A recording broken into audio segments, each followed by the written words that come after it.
Okay, kung ayaw natin gumamit ng word na forecast, okay, ayaw natin gumamit ng word na forecast, pwede natin gamitin yung word na portend.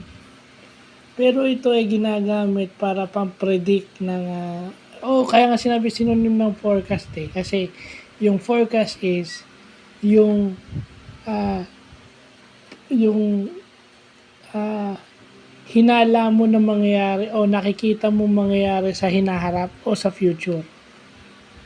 So, pwede natin gamitin itong portend sa business, sa weather, sa scientific, sa trends, no?